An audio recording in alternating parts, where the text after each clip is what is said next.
Andy, where are you?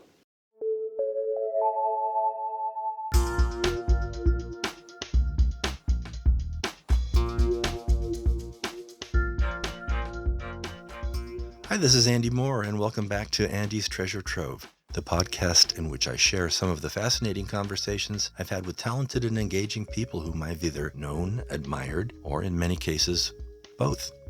In the last episode, number 23, we heard from visionary ethnobotanist, mystic, and writer Terence McKenna, and from Rick Doblin, president of the Multidisciplinary Association for Psychedelic Science. This episode, number 24, is a continuation on the same topic. The increasing use of consciousness-expanding substances, also called psychedelics or hallucinogens, for health and personal growth. People around the world are using LSD, psilocybin mushrooms, and a whole range of other psychedelic substances to treat conditions ranging from allergies and anxiety to substance abuse and alcoholism, post-traumatic stress disorder, and many other problems. Some people use these substances in tiny doses to enhance their everyday life, work, and play. Some use them in higher doses for more profound experiences.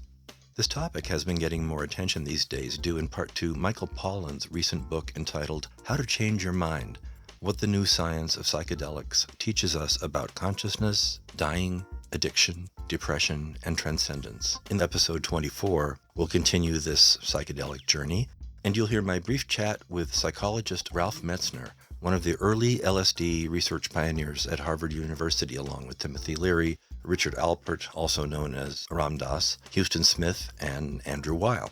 Ralph talked with me just before going on stage at the New Living Expo in San Francisco in 2012. Then after that, I'm going to play you a short bit of that recording of Timothy Leary lecturing at my college, UC San Diego, in, I think it was 1976 or 77, talking about psychedelic drugs, pleasure, and human destiny. After that, we'll hear Dr. Andrew Weil at the same MAPS conference in 2010, talking about how he cured some of his own allergies using LSD. And then we'll listen to a personal conversation I had with Dr. Weil around 2012. Finally, I'll have a chat with a friend here in Tucson, Arizona, who, as we talked, was under the influence of LSD. He tells about the subtle ways that it's influencing his perceptions and his engagement with his art making. So, it's obviously going to be a very trippy episode of Andy's Treasure Trove, I must say. Let's get into it right now. Ralph Metzner, LSD research pioneer at Harvard University, and the author of The Well of Remembrance, The Unfolding Self, and Green Psychology, was speaking at the New Living Expo in San Francisco in 2012. And my friend Margie Lewis gave me a ticket to see him there in a panel discussing the rebirth of psychedelic culture. Right before the panel started, however, I asked Ralph for a few minutes as he was waiting to go on stage to talk about psychedelic drugs and medicine and health. Would you mind having Sure. a 1 minute long chat with me? No, okay. So I'm most interested in your opinion about the potential for the mind-body connection helping with healing, and how you see psychedelic hallucinogenic drugs as one path to strengthening that connection. Well, that's a complicated question. First of all, mind-body connection, yes, my view is a holistic integrative view. So to do any healing whatsoever, you have to take body, mind, soul, and spirit into account, or body, heart, mind, soul, spirit. And you can't leave the spirit out, and it's involved in everything, including what we might call physical diseases and infectious diseases and everything like that. Now, the second part of your question was psychedelics. Psychedelics are actually a term that I no longer prefer to use. I prefer to use the term consciousness expanding. So the psychedelic has become a cultural phenomenon. And this panel is birth of a psychedelic culture, and or subculture, you might say, underground culture. And these consciousness-expanding substances have a role to play in the areas of healing and psychological, psychosomatic, psychospiritual healing. And they also play a role in creativity. But then, apart from that, there's a whole culture associated with them, because the drugs were made illegal, and therefore they became a mass phenomenon, and masses of people take them. So whether we think that's a good or bad thing, is really irrelevant to understanding the culture. It exists. So we can wish that it didn't, but it does. And so that's what I'm interested in. I'm interested in the substances as a psychologist and researcher in healing and understanding the mind. And I'm interested in the culture as an anthropologist, as an ordinary person, interested in all the different cultural manifestations that exist. And one thing I do think is that it's a very peculiar situation because people are wanting to do, including medical and psychological scientific researchers, wanting to do research on something that's actually illegal to use and to consume. That's not true. That's a very peculiar situation. That's not true of any other drugs. I mean, other drugs maybe have been just developed and haven't been developed yet and tested, and but at least so scientists that want to research these drugs and their possible applications of healing have to not only get permission to do them, but also then have to raise the money to research them. They can't get money from the drug companies because no drug company wants to develop these drugs. That's kind of peculiar, isn't it? Yes, I was going to ask you what it's like to be in a kind of a gray area where to do research in many cases. I have to join this panel now. So thank you so much. There you go. Okay. Now we'll hear a few minutes from Timothy Leary's talk at the University of California, San Diego. I recorded it using the little cassette recorder that I recorded lectures with at the time. And so again, the quality's not so great, but I hope that it's okay. The great American consumer society has co-opted consciousness, pleasure, and co-opted body awareness. I should say about the body and about the pleasure movement of the 60s. The notion of pleasure is something that you could study, that you could become an adept at. The notion that it was a science or a high art simply didn't exist in the 1950s and before. Apparently the theology before the 1960s was this: for every little pleasure, there's a pain, pain, pain. Well, during the 60s, we learned, number one, that the human body is a many billion cell receptive organ with all sorts of sense organs and portholes and antenna and radar screens, that you can expand the scope of reception and sensation input tremendously, and that you can learn how to master and direct the many new nervous systems that you have activated. The notion of feeling good as one of the basic fundamental foundations of life simply didn't exist. We're supposed to be good, not to feel good in the 50s and before. The notion that you could improve your good feeling came as somewhat of a shock. We were taught perhaps by some of the Oriental philosophers that this could be done, the yogis and so forth. Finally, after 1,000 textbooks have been written, 1,000 swamis and gurus have run up and down the country, we're catching on to the point that feeling good is something that you have to kind of work at, that you have to be alert, and that you have to be intelligent. It's easy to feel bad. Just lay back and be stupid. There'll be a lineup of people trying to make you feel bad. As a matter of fact, much of our philosophy in the past has been a feel-bad philosophy, that if you felt bad, somehow you were virtuous. Well, we're learning now that feeling good is something that can be developed, that it's a skill. It's like any other fine, high art, like playing a concert piano, requires steady improvement. And like tennis, if you want to feel good, always play with someone who is equal or better than yourself. I'm very happy that in the 1960s we got to like each other better, got to like ourselves better. I'm glad that during the 60s we got the notion of evolution, personal growth, self-actualization. These things didn't exist before the 60s. The notion that you can keep changing yourself, the notion to keep improving. I'm glad we have fallen heir to these great opportunities. But my question is this: did the DNA code play or work for 2.5 billion years to produce you, suntan, surfing, graceful, self-actualized, polyphase orgasm, sensory consumers of San Diego? No, I think not. What Dr. Leary was about to go on to say that one thing that could be a better destiny for us in addition to being graceful suntanned surfer consumers in San Diego, would be to become part of the first wave of a human space migration and live off of the Earth. But that's a topic for another day. Now let's listen in on Dr. Andrew Weil's talk about how he used LSD to help cure himself of allergies using the mind-body connection. Over the years, as I've looked at the potentials and dangers of psychedelic drugs and their possibilities for clinical applications, I've been somewhat puzzled by several things about it. First of all, in purely medical terms, these drugs, especially the indole psychedelics, are probably the least toxicity of any pharmacological agents that we know. As you know, you cannot. There have been no deaths reported with LSD directly caused by its pharmacological action, except in one elephant. I'm sure most of you know that horrible story. If not, you can look it up. The striking absence of toxicity of these agents, combined with their tremendous power to alter perception and the mind-body axis, certainly recommends them for research and clinical use. What puzzles me about the psychedelic research over the years, in contrast with my own experience with them, is that almost all of it has focused on psychological potentials. Initially with things like helping people with end-of-life issues, for example, or with PTSD.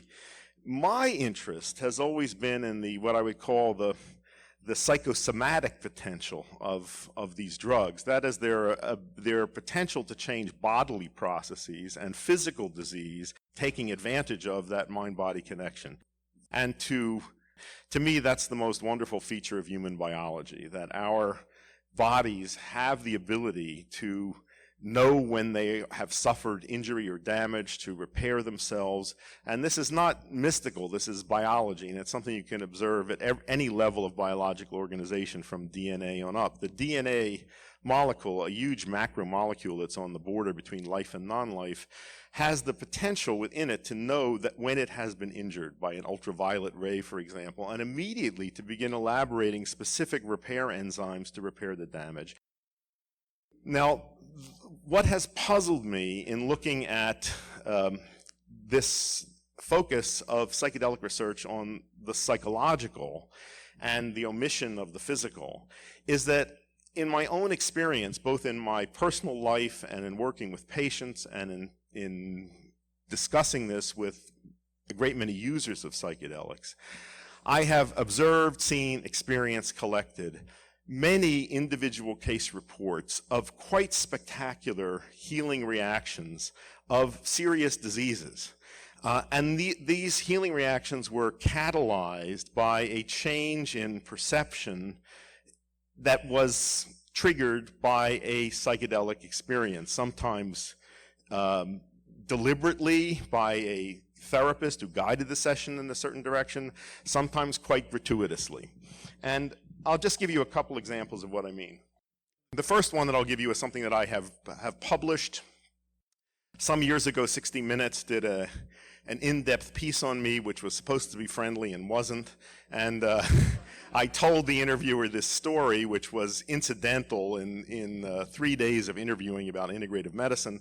And they sent out a press release with this as the headline. This was the story that they used. So, and the story was, Dr. Weil claims that LSD cured his cat allergies. All right. It did, and here's the story. I was very allergic as a kid in all sorts of ways. I had hay fever. I got hives in response to various drugs and things. I was allergic for a lot of my life, and one of the allergies that I had was to cats. And whenever a cat got near me, I would my eyes would itch. My nose would run. If I touched the cat, this got much worse. And if a cat licked me, I got hives where it licked me. So I had in my mind a mindset that I was allergic to cats, and therefore I didn't want them in my presence. And if a cat came near me, I would either push it away or withdraw myself. So there was a deep ingrained defensiveness in my interactions with cats. One day when I was 28 and was making a lot of changes in my life, I took LSD with some friends. I was living in the countryside in Virginia. It was a beautiful spring day. I was in a terrific space. Everything was wonderful. The world was magical. Everything was alive. And into this scene, a cat bounded and and jumped in my lap. And I had a split second of the habitual reaction, and suddenly I decided this was silly. Why did I have to do this? So I started petting the cat. I began playing with the cat. The cat licked me. I had no reaction to the cat. I have never had a reaction to a cat since. And that was almost 40 years ago. Now that's pretty spectacular. As a physician, I would love to know what happened there. And I'd love to know how to make that happen in other people. Anyway, I'll tell you one that's even more spectacular, which I haven't written about, and this was roughly in the same time period. Another mindset that I had grown up with all my life was that I had fair skin, and I couldn't get tan. And my experience, and I was always told this, you have fair skin. So whenever I went to the beach, my experience was, a second-degree sunburn, completely red, and then going home, putting Noxzema all over my body, and then sheets of skin would peel off several days later. That was how I reacted to the sun, and I had accepted in my mind, this is the way I react to the sun. So also, in the same period when I was doing these experiments, I guess I was also 28, and this was also in Virginia, and it was another time that I took LSD, and it was in a wonderful space, and I was running around without any clothes on, and I was decided that, it was such a nice day, I was going to lie out in the sun. And that I remember thinking, why should I think that the sun is my enemy? Why can't I simply, enjoy the sun and be in it? I got tan instantly, and I have ever since. I now live in southern Arizona. I've spent 30 years in the desert. I develop wonderful tans. I've never had sunburns like that. An instant change in a pattern that had lasted 28 years. That is pretty spectacular. How did that happen? What's the mechanism of this? I don't think this is magic. It's wonderful. But there has to be a physiological mechanism for that, which is a little more, in some ways, to me, a little more interesting and harder to understand than the disappearance of an allergic reaction. Allergies come and go, and I've always taught patients that allergies are learned reactions and that anything that's learned can be unlearned. And that, to me, is the most interesting thing about allergies. There's a very interesting stuff in the mind-body literature about allergies. You can show a person who has a strong allergic reaction to roses a plastic rose, and they will have an allergic reaction. So that shows that the higher brain is involved in this process. And there may be many ways to produce these changes or to break that, but the potential for psychedelics to be used in this way are great. I could imagine, in some era when psychedelics are available for medical use, maybe you could open an allergy clinic and you could have 10 structured sessions, and on the first session the person would take an ordinary dose of one of these things and be around the allergen, and then if necessary they could come back, and each time the dose would be cut down until for the last few sessions they aren't taking anything. The pill might look the same, and then you'd tell them that they weren't taking anything active and they could go about their business and not have the allergy anymore.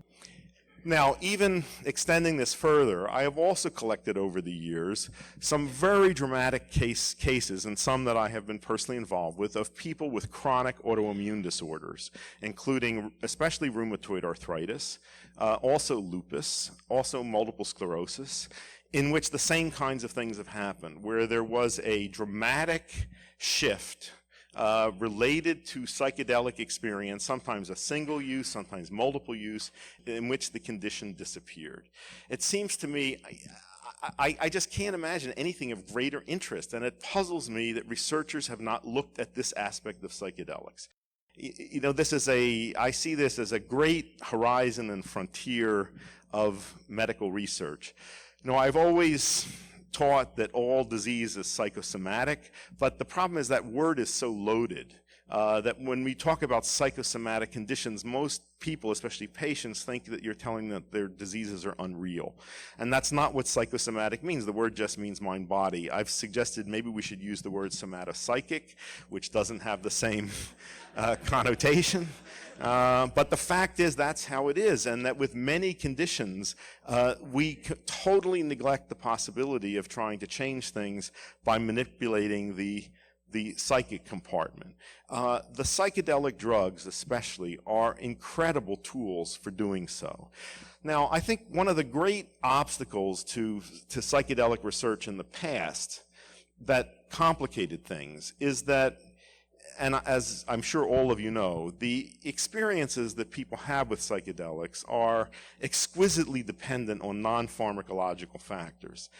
They are dependent on people's expectations set and on the environment, in the broadest sense, the setting in which drugs are taken. The initial people who did research with psychedelics and showed very positive changes, like Stan Grof, like Walter Pahnke, these were people who understood from their own experiences the nature of these drugs, their dependence on set and setting, their belief system, and the way that they were able to structure the settings, the laboratory settings in which they did research, shaped experiences in a certain direction. Other researchers who did not have those experiences, who did not have that understanding, read the results of the research, tried to reproduce them, and didn't get the same results because they thought that the drugs were magic bullets, that the drug contained the experience and would automatically, do the thing that was reported in the literature. And when the results didn't come back that way, they said, well, the drugs really aren't any good. So apart from all the moralistic stuff and all of the cultural irrationality that thwarted psychedelic research, I think this is in a way an even greater stumbling block, because these drugs don't work in the way that the pharmacological agents that most researchers work with do. They are not. It is not the magic, the potential is not entirely in the pharmacological action, and that unless researchers understand this, the likelihood of producing the kinds of positive changes that will get more people interested and may lead to a cultural change about the potential benefits of these drugs, this is not going to be realized.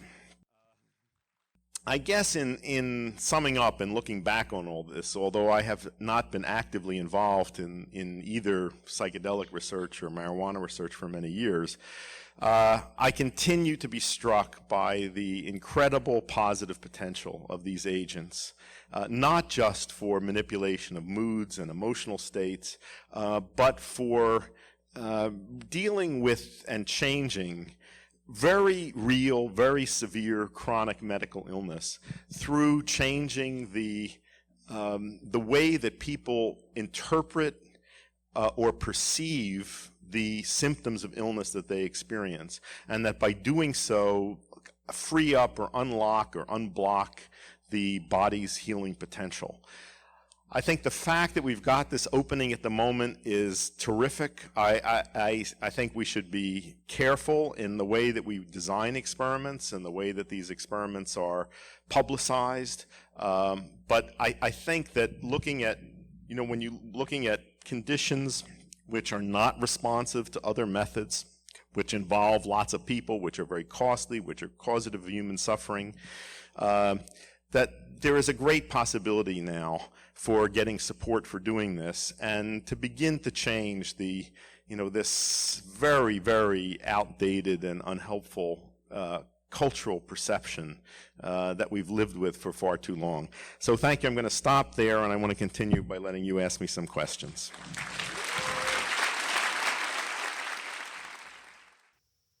When Andrew Weil mentioned that people's experiences with psychedelics are exquisitely dependent on factors other than their actual pharmacology, I was reminded of the father of the theory of set and setting, Norman Zinberg.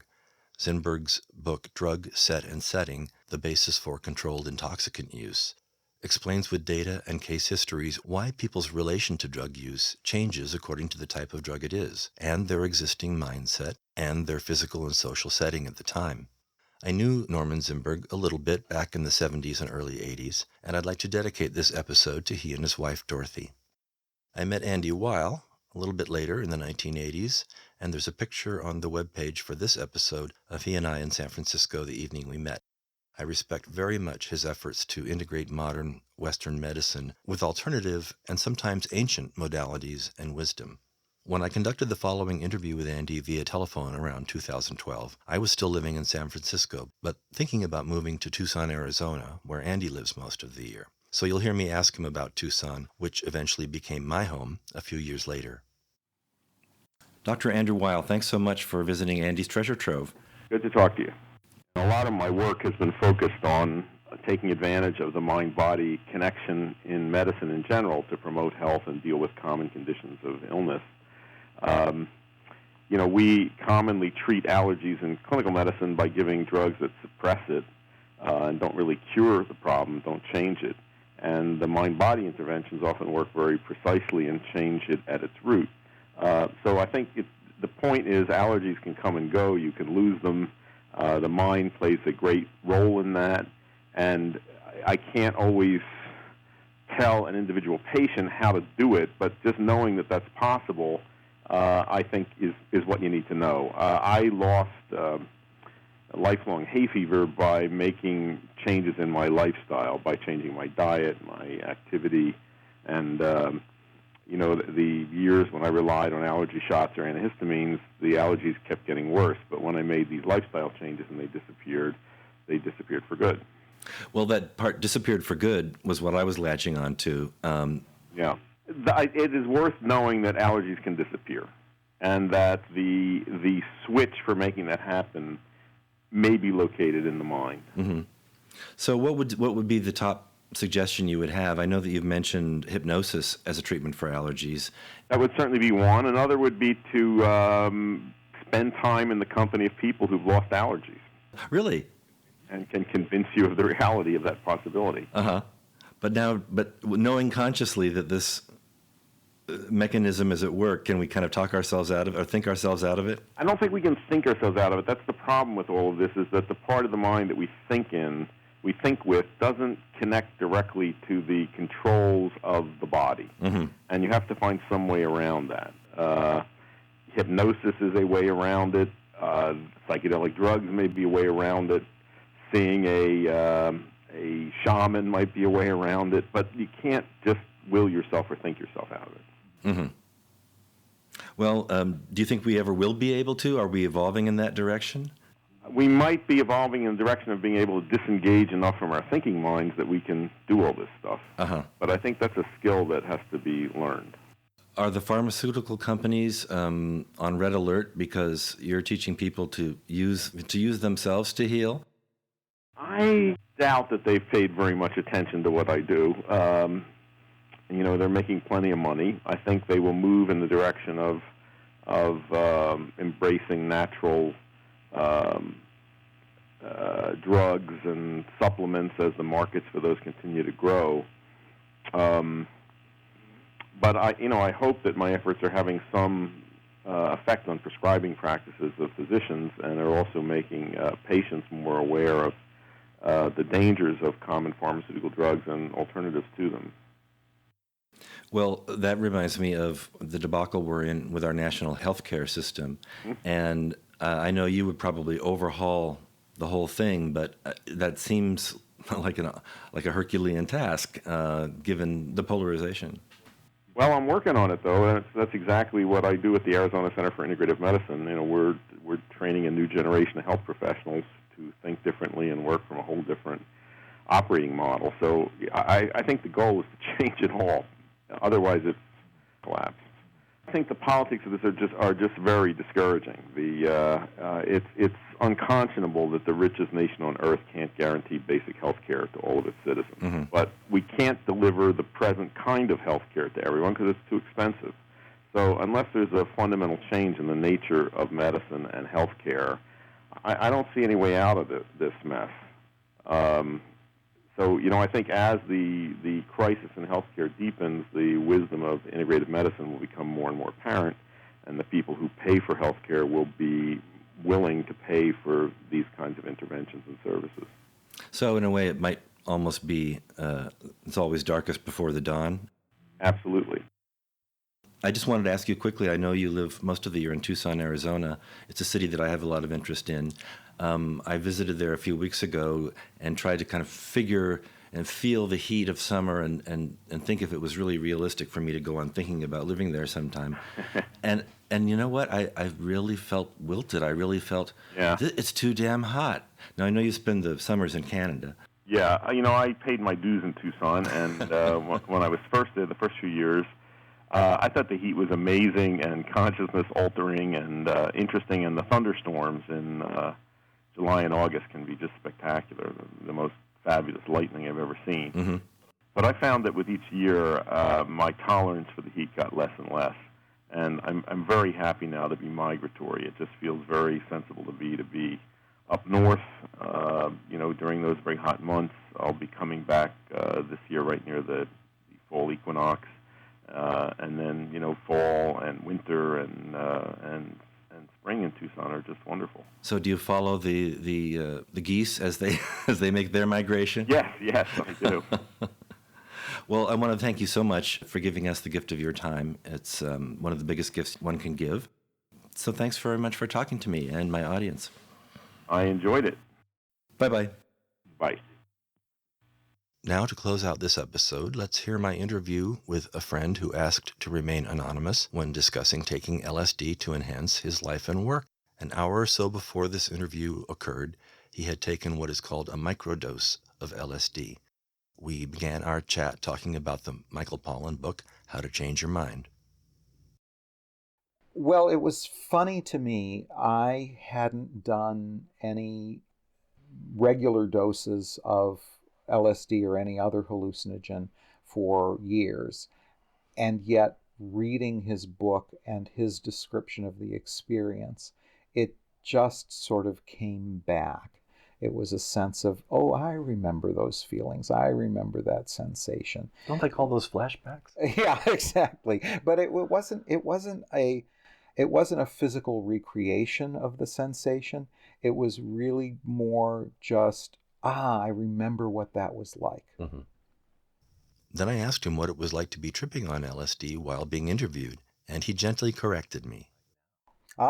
Well, I wouldn't even describe microdosing as tripping.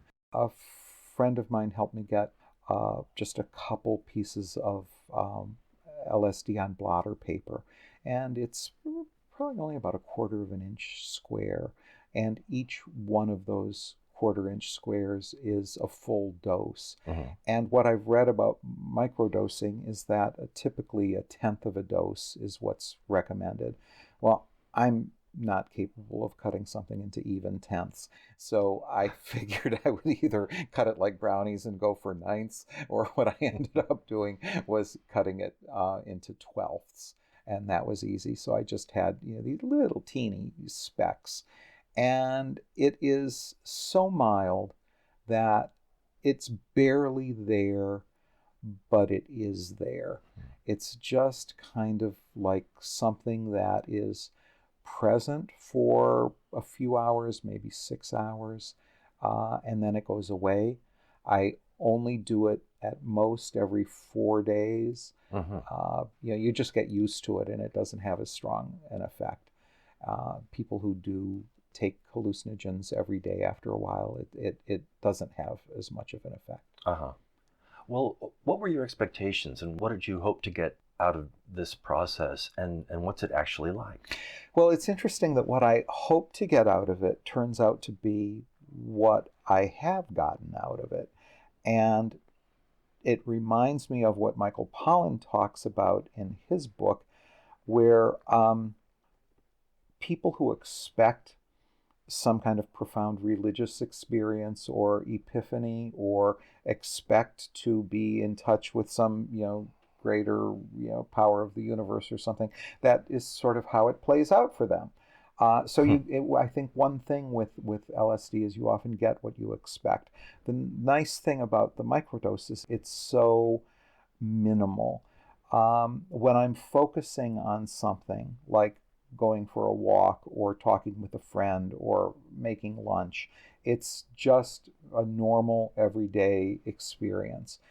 But especially if I'm quiet and just stop for a few moments, or if I just sort of gaze at something or am just quiet, I'll notice either that there is something in my hearing, something in my sense of feel, sense of touch, something in visually that is just a little bit different, just a little bit of a tweak. I'm a painter, and I find when I paint, it's much easier to get into sort of a right brain zone where I'm just not being verbal, I'm just painting, and things flow very easily. People who have microdosed, I think, tend to find it helps with their productivity, and that's been the case for me, both in terms of what I'm reading, what I'm writing, what I'm painting, if I'm cooking. I tend to be more focused, and at the same time, I would say the biggest change I've felt is something that you get in spades on a full dose of LSD, and here it's much more subtle and much smaller, but a sense that all of the barriers and boundaries are just more permeable. There is less of a difference between me and an other. There's less of a difference between me and the chair I'm sitting in, the lamp I'm looking at you. I feel much more of a flow of myself into the world around me and the world around me into myself. So it's really a thoroughly pleasant thing, and I'm really glad I started doing it. I would say the goal is just to tweak and accentuate your own perception and to be able to start experiencing things just slightly differently than you do in your normal day-to-day way of being, but not in a way that is overly fantastical or hallucinatory. It just kind of makes me question a little bit and be aware of some of my preconceptions, things that I assume about how I experience the world. It's a sense of kind of alertness and freshness that is not like doing a dose where suddenly you're laid flat for 8 hours or something, or where you're really not doing anything except that experience. I mean, right now, I just have a really wonderful sense. There's a beautiful burgundy colored curtain behind you, and it's gathered, and the fabric has waves in it, and the waves have just a little bit more waviness to them than they might usually have. And you just smiled, and your smile is just much brighter than I might normally see it as being. So it just sort of, I don't know, when you take a picture with your phone and you can go in and edit it, and you can turn the light up a little bit and the contrast up a little bit, or the tone down a little bit, or more of this, less of that. It sort of feels like that. Mm-hmm. Well, tell me a little bit about that first experience, because oftentimes the first of anything is more special. Oh yeah, and it's a very strong memory. I was a real goody two-shoes 16-year-old kid who wouldn't consider drinking a beer, let alone smoking a joint. I was, just, kind of whatever school and church and parents said was the way it was, and that's as far as it went. And I was going to actually a high school basketball tournament, and we were going to stay overnight.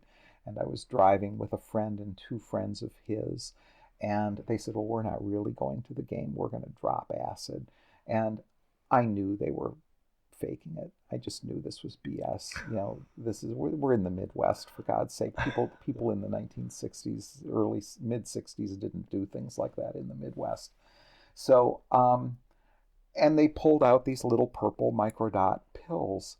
And one of them is like, I think I might try to break this in half and do 1.5. And someone else was like, well, I'm only going to do half a hit. And I said, and I just knew these were little sugar pills and this was nonsense. And I said, well, I'm taking 2. And I took 2 out of the palm of my friend's hand and just popped them.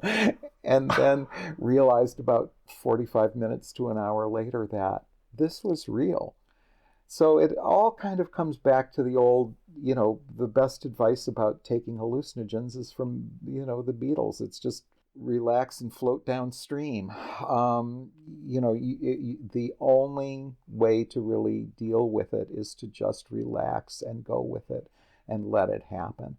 And fortunately, these 2 guys who I didn't even know, who were only 16, were pretty experienced, and they gave me that advice. It's just like, relax, go with it, have fun with it. And it was very visual, it was very auditory, and it was very overused word, but it was very spiritual. It was just, I was going through a period in my life where I was coming to grips with the fact that I was gay. I was becoming sexually aware. I was starting in some ways to question political system, the Vietnam War, the Catholic Church taught, all kinds of things like that. And there was something about this experience that could have been really dangerous because I was really too young, and I wouldn't recommend it for teenagers. I think your brain is still too malleable and too much information at that time. But it actually turned out not to be an experience of getting messed up or just getting high. It was a very serious exploration, and we ended up having a great time with each other, and we became very good friends. And then after that, through the rest of high school and college and in early working years, this was something that I would do every few weeks, every couple of months, whatever, and just found that it was a great way to kind of recenter myself. By the time I got into my 30s, I was adulting a lot more, and it became just something that neither friends of mine were doing, nor there just weren't the opportunities, and there wasn't the culture around it.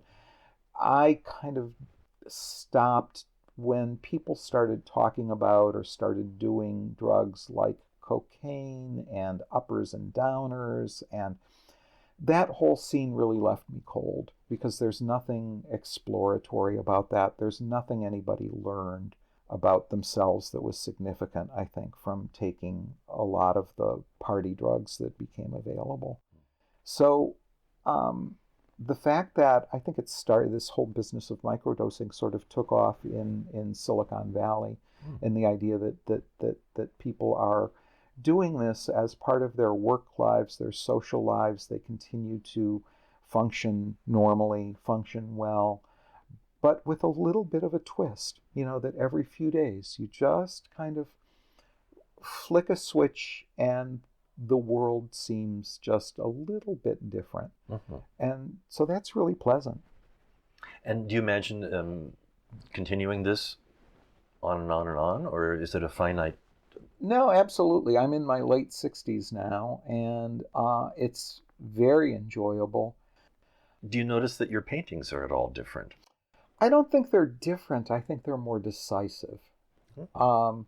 I think that it just seems clear where I want to go with something and what direction it's going to take, and where shades and values and edges and shapes need to be tailored or fitted or changed.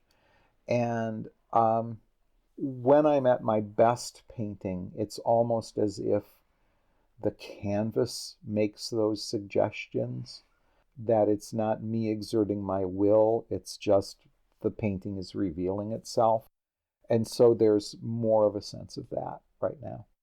And so one of the things I think that I get out of painting is a playfulness, and that is also something that this microdosing helps with, is a sense of just being much more playful in my approach to whatever it is, not just painting, but cooking, conversation, any interaction with the world. Microdosing to me doesn't feel like a separate experience. If you take a regular dose of mushrooms or something like mescaline or LSD, it's like you carve out a day, and what are you going to do with that day? You're going to trip. This isn't like that. This is just something that slightly tweaks the life you'd be living anyway. So, there you go. And that's really pleasant. So it's just a slightly different lens, a slightly different filter on your everyday experience. Well, I'm really glad it's working out for you. Thanks. I am too. I'm looking forward to continuing it. And it's fun talking to you. Well, thank you. Well, there you have it. What a long, strange trip it's been over these last 2 episodes. I hope you found them worthwhile. Would you please share them with your friends on social media, and also please leave a comment or a review on iTunes? I sure would appreciate it. There are handy links to do those things on andystreasuretrove.com, where you'll find the episodes of my podcast along with some of my films, videos, photos, and other artwork. I'd like to thank the late Ralph Metzner, the late Timothy Leary, and the late Norman Zingberg, but I don't know how. I can thank Dr. Andrew Weil and MAPS for letting me use the recording of him at their conference. And I can thank my anonymous friend for sharing his experience of microdosing with me as he was actually experiencing it. And thank you, whomever you are. Thank you very much for listening to my podcast. Listening automatically makes you a treasure in my treasure trove, also known as my life. See you next time. All rights reserved. Thank you, Andrew. And goodbye.